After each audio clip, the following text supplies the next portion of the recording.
प्रधानमंत्री जी, आपको बहुत बहुत धन्यवाद नेटवर्क 18 को ये एक्सक्लूसिव इंटरव्यू देने के लिए। आपके दर्शकों को हमारा नमस्कार।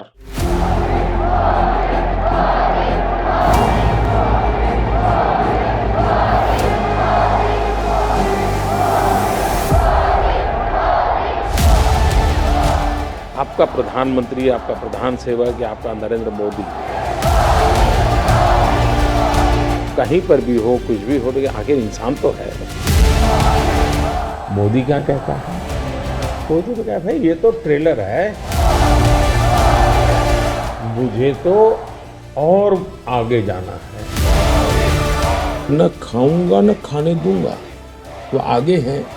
जिसने खाया है वो निकालूंगा और जिसका खाया उसको खिलाऊंगा। करप्शन पर कार्रवाई, ये मेरा कमिटमेंट है। ये तो अभी कुछ भी नहीं है, अभी तो और भी आगे जाना है।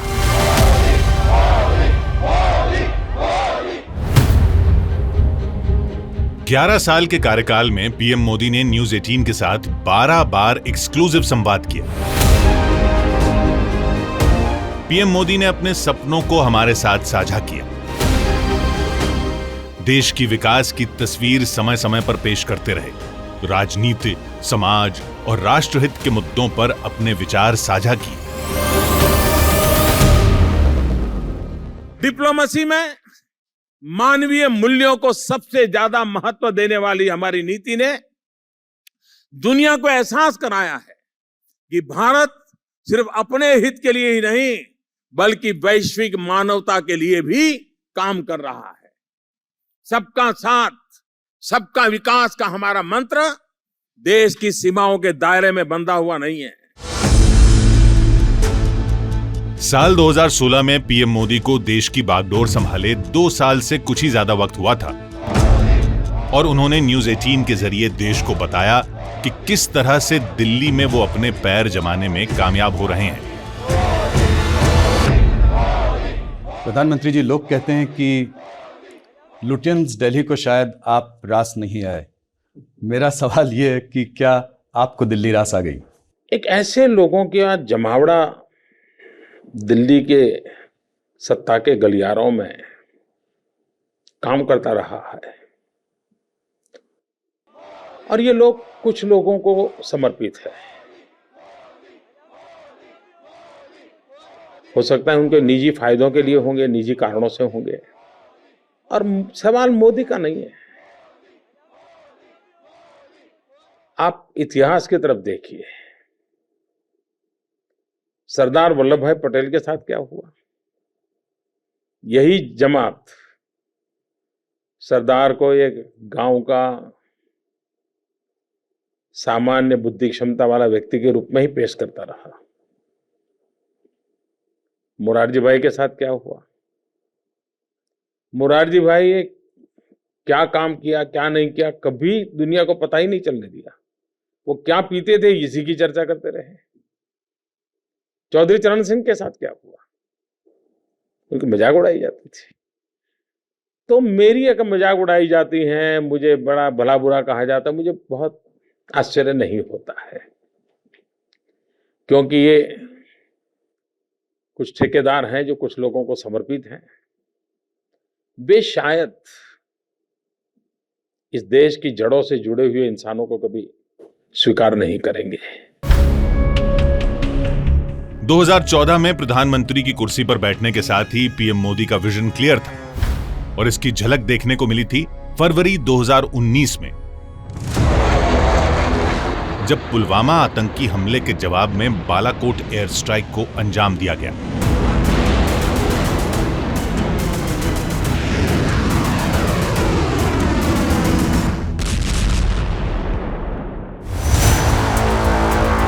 खास बात यह कि इस एयर स्ट्राइक से कुछ ही घंटे पहले पीएम मोदी न्यूज 18 के राइजिंग इंडिया समिट में आए थे, लेकिन उन्होंने एहसास नहीं होने दिया था कि कुछ घंटों बाद भारत इतना बड़ा एक्शन लेने जा रहा है।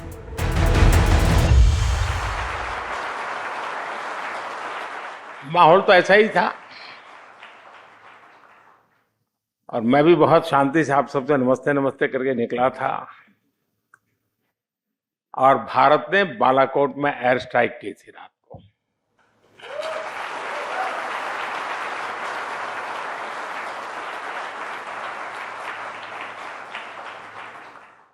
और वो एक दिन था और एक दिन आज है। और आपने देखा होगा कि आतंक के सरगना हो या विकास और शांति की चाहत रखने वाले देश हो, सबने राइजिंग भारत अनुभव किया है।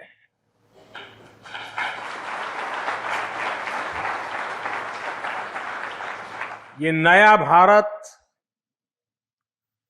आतंक के जख्म को नहीं सहता है।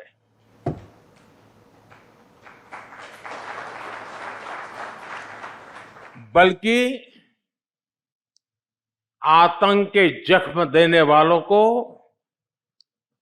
पूरी ताकत से सबक भी सिखाता है।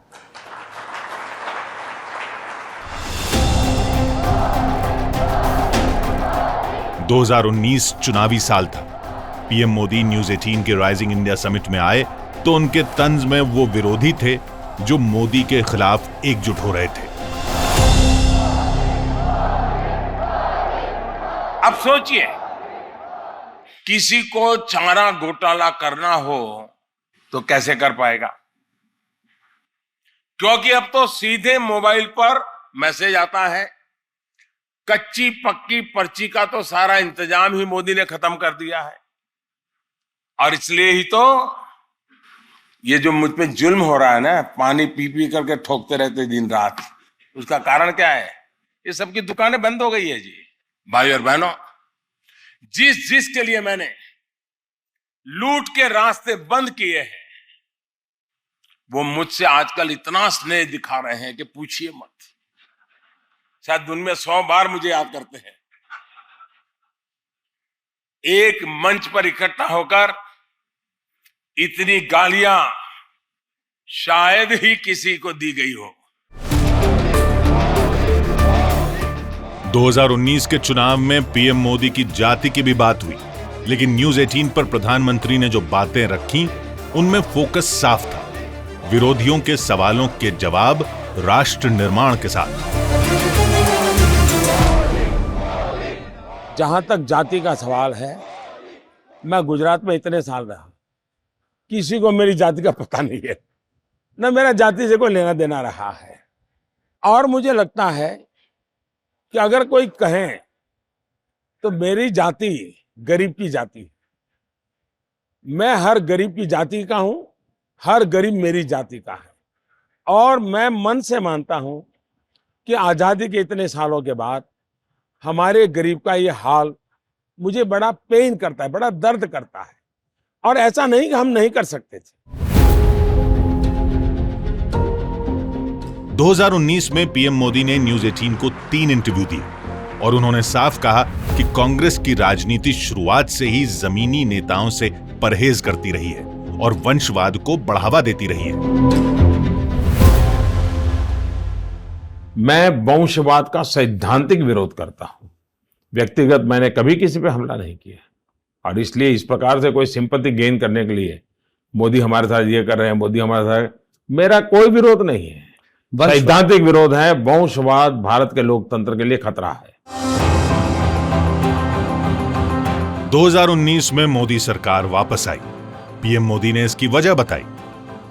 साल 2024 में जब चुनाव होने वाले थे, उससे पहले वो एक बार फिर न्यूज 18 की राइजिंग इंडिया समिट में आए और उन्होंने राजनीतिक विरोधियों को आड़े हाथ लेने के साथ राष्ट्र निर्माण के अपने मंत्र को दोहराया। अलग अलग योजनाओं के करीब 10 करोड़ फर्जी लाभार्थी,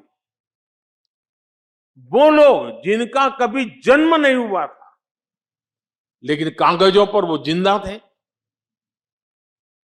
योजनाओं के हकदार बन गए थे। हमने ऐसे 10 करोड़ फर्जी नाम हटाए हैं। आप हैरान हो जाएंगे, 4 करोड़ फर्जी राशन कार्ड, उसको हमने हटाया। आप कल्पना कीजिए ये कितना बड़ा घोटाला था, गरीबों का कितना बड़ा हक मारा जा रहा था। आज हमारी सरकार उसी गरीब को उसके खाते का पूरा राशन मुफ्त दे रहा है। आज वो गरीब जब मुझे आशीर्वाद देता है तो विपक्ष के मन में गालियां फूटती हैं। मोदी लगातार विपक्ष के निशाने पर रहते हैं। हर चुनाव में उन्हें घेरने की कोशिश होती है और हर बार पीएम मोदी ने यही कहा कि वो ऐसे सियासी हमलों का जवाब अपने काम से देंगे। इस चुनाव में लगातार आपको अपशब्द कहे जा रहे हैं। औरंगजेब कहा गया महाराष्ट्र के एक नेता ने, एक और विपक्षी नेता ने आपको तुगलक कहा, फिर उसके बाद तानाशाह कहा। क्या आपको बुरा लगता है, आपको गुस्सा आता है इससे? भाई देखिए, हम तो कामदार हैं, ये नामदार है और हम कामदार लोग जन्म से ही गालियां सुन करके बड़े हुए हैं, लोगों की लाते खाते बड़े हुए हैं और इसलिए इन चीजों को हम मन पर लेते नहीं है। हम एक प्रकार से गाली प्रूफ बन गए। आपको सच में तकलीफ नहीं होती? आप वाहिद ऐसे शख्स हैं पॉलिटिकली जिसको इतना कोसा गया है, और ये अतिशयोक्ति नहीं है जब मैं आपसे कह रही हूँ। मतलब आप किसी भी पर्सनालिटी को सोचिए तो उसको विपक्ष की तरफ से ऐसे नहीं कोसा गया जैसे आपको कोसा गया है। हमारे शास्त्रों में कहा है कि निंदक नियरे राखिए, और मैं ये साफ मानता हूं, अगर इतने आलोचक न होते, टीवी मीडिया का वो जमाने में थोड़ा कम था, लेकिन जो भी बैठे थे वो एक विचारधारा से प्रेरित लोग थे, वेस्टेड इंटरेस्ट ग्रुप से जुड़े हुए थे, तो उन्होंने सोचा कि इस आदमी को गालियां दे दे करके हम इस पूरे एक इंस्टीट्यूट को और पूरे एक विचार प्रवाह को ही तबाह कर देंगे। ये भूल गए कि उन्होंने ऐसा करके मुझे बहुत बड़ा बना दिया। 2024 के चुनाव में नरेंद्र मोदी पूरे कॉन्फिडेंट दिख रहे थे। उन्होंने न्यूज 18 से 2024 में 6 बार बात की और हर बार उन्होंने यही बात कही कि भारत के विकास की यात्रा का अभी तो ये ट्रेलर है। अगर आप 10 साल के कालखंड में इन्फ्लेशन को भी ले, जो महंगाई की इतनी चर्चा करते हैं ना, तो ये 10 साल सबसे कम इन्फ्लेशन वाला कालखंड रहा है। ये मैं इतना सारा जो कहता हूं और हकीकत के आधार पर कहता हूं, कठोर परिश्रम करने के बाद अचीव किया है जी। पूरी सरकार को मोबिलाइज किया है और लक्ष्य को पार करने के लिए जी जान से जुड़ गए हैं। उसके बावजूद भी मोदी क्या कहता है? मोदी तो कहता है, भाई ये तो ट्रेलर है, मुझे तो और आगे जाना है। तमाम आलोचनाओं के बीच भ्रष्टाचार पर मोदी सरकार का एक्शन जारी रहा।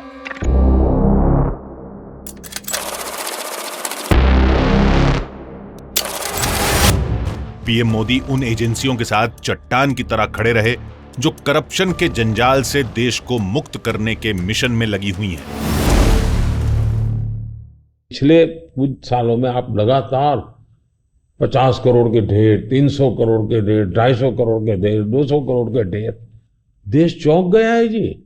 आप कितना इसको दबाने की कोशिश करो, लेकिन देश के दिल दिमाग में स्थिर हो चुका है कि लूटने वाले लोग हैं। जो मुझे अनुकूल नहीं वो सब निकम्मा। ये जो सोच है ये टोटली अनडेमोक्रेटिक सोच है, और उसी में से कुछ पत्रकारों को ब्लैकलिस्ट कर दिया जाए, वो उसी सोच का परिणाम है कि रिजेक्टेड। क्यों? क्योंकि तुम मेरे अनुकूल नहीं हो। बॉयकॉट। वो अनडेमोक्रेटिक है, लोकतंत्र की हत्या है वो। और इसलिए हमारी इंस्टीट्यूशंस के साथ भी वही हो रहा है। जैसे पत्रकार के साथ हो रहा है, तो मेरे अनुकूल नहीं तो निकम्मे। तो इंस्टीट्यूशन, तुम मेरे घर पे रेड मत करो, मैं तो चोरी करता रहूंगा, तो इंस्टीट्यूशन निकम्मी। ये जो लॉजिक चला है, मैं उसका उपाय क्या? उसका उपाय यही है कि हमने ऐसी शख्सियत और ऐसे शक्तियां, उसकी प्रतिष्ठा बढ़ा लीजिए।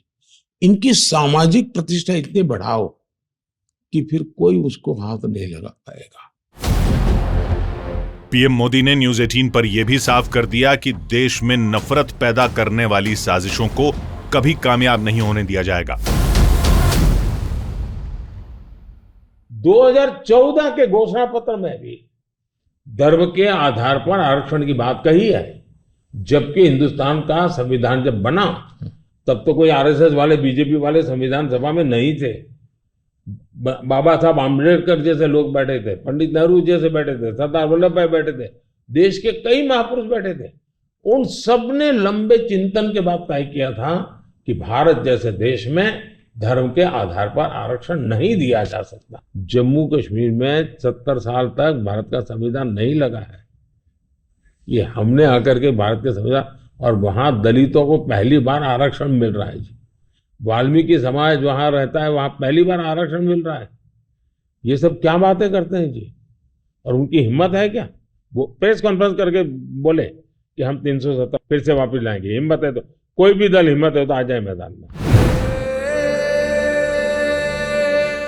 कश्मीर के साथ ही आजादी के दशकों बाद पूर्वी भारत के राज्य मुख्य धारा में जुड़े हैं। वजह है पीएम मोदी का पूरे भारत को एक साथ लेकर चलना। पूर्वी भारत का इमोशनल इंटीग्रेशन और डेमोग्राफिक डिविडेंड, उसे ध्यान में रखा जाता बहुत जरूरी है। और इसलिए हमारी सरकार act east and act fast for India east के मंत्र पर चल रही है। और जब मैं एक्ट ईस्ट कहता हूं तो उसका विस्तार सिर्फ उत्तर पूर्व के राज्यों तक सीमित नहीं है, बल्कि ये पूर्वी उत्तर प्रदेश, बिहार, पश्चिम बंगाल, उड़ीसा भी शामिल है। देश का यह वो हिस्सा रहा है जो विकास की दौड़ में पीछे रह गया था। हमारी सरकार ने इस असंतुलन को खत्म करने और अधूरी परियोजनाओं को, अटकी हुई परियोजनाओं को पूरा करने का काम शुरू किया। पीएम मोदी ने पश्चिम बंगाल पर खासतौर पर कई बयान दिए, जिनमें बंगाल और बंगाल के लोगों के लिए उनकी चिंता जाहिर होती दिखी। दुनिया पागल होकर के कोलकाता आना चाहती थी। ये महान विरासत है, इस यहाँ के लोगों की टैलेंट, यहाँ के लोगों का सामर्थ्य, यहाँ की भूमि की ताकत, इतनी पैदावार भूमि है, यहाँ के मिनरल्स, यानी एक प्रकार से समृद्धि का भंडार है। लेकिन इन्वेस्टर्स भाग गए, क्योंकि पहले लाल झंडे वालों ने बर्बाद करके रख दिया।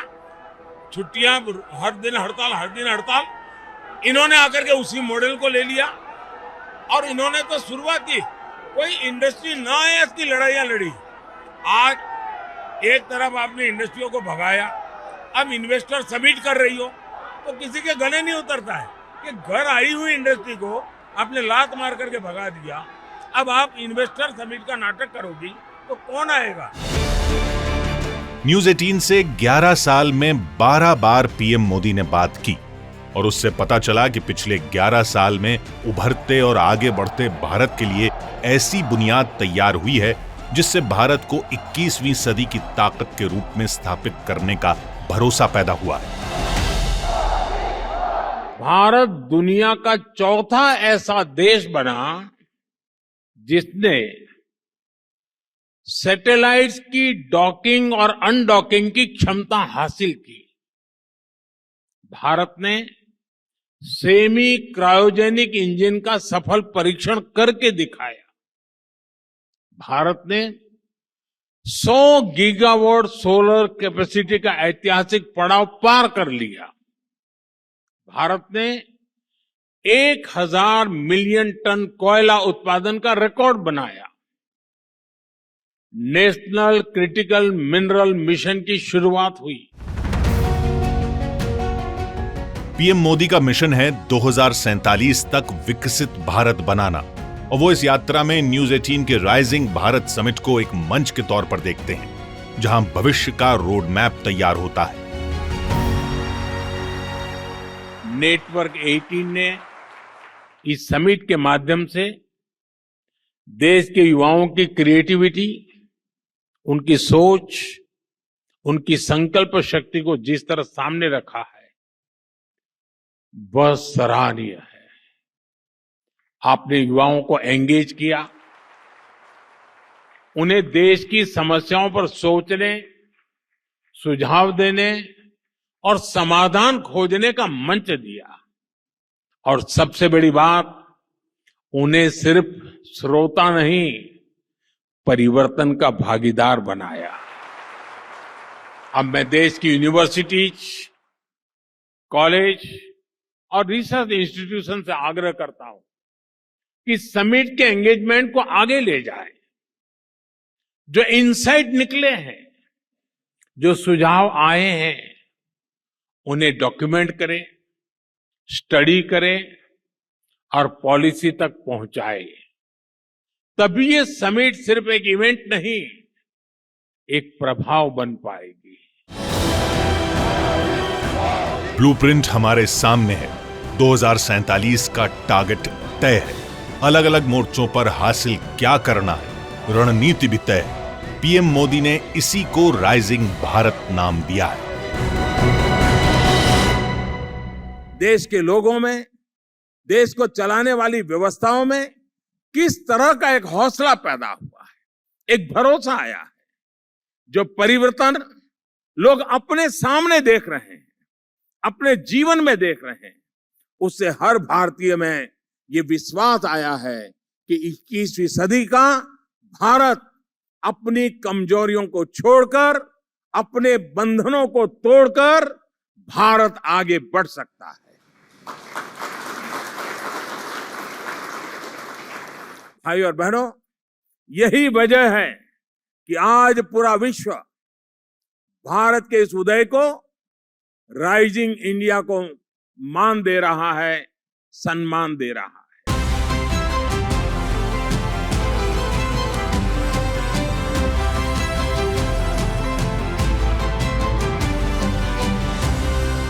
भारत के इतिहास में नरेंद्र मोदी खुद को कहां पाते हैं?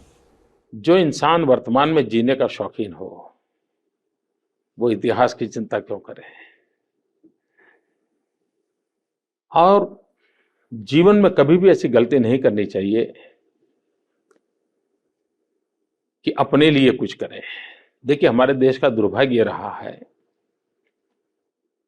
कि सरकारों ने भी अपनी छवि बनाने की भरपूर कोशिश की, राजनीतिक दलों ने भी अपनी छवि बनाने की भरपूर कोशिश की, शासन पर बैठे हुए लोगों ने भी अपनी छवि बनाने की भरपूर कोशिश की। काश अच्छा होता, अपनी छवि के बजाय हमने देश की छवि बनाने के लिए अपने आप को खपा दिया होता। 125 करोड़ देशवासी, ये इतिहास की अमर कथा है। उन 125 करोड़ देशवासियों में एक मोदी होगा, उससे ज्यादा कुछ नहीं हो। ऐसी ही मोदी की पहचान हो, वो 125 करोड़ में खो गया हो, 125 करोड़ में लिप्त हो गया हो, इतिहास के किसी पन्ने पर नजर ना आता हो। अगर ऐसी जिंदगी जी करके जाऊं, अपने आप को पूरी तरह खपा दूं, आहूत कर दूं, तो उससे बड़ा जीवन का आनंद क्या होगा? यही खुशी होगी। मेरी पूरी तपस्या या मेरा फोकस देश बने इसके लिए है। अपने लिए जिए तो क्या जिए? जीना है तो देश के लिए, और मरना भी है तो देश के लिए। जिसको किसी ने नहीं पूछा, उसको मोदी ने पूजा है।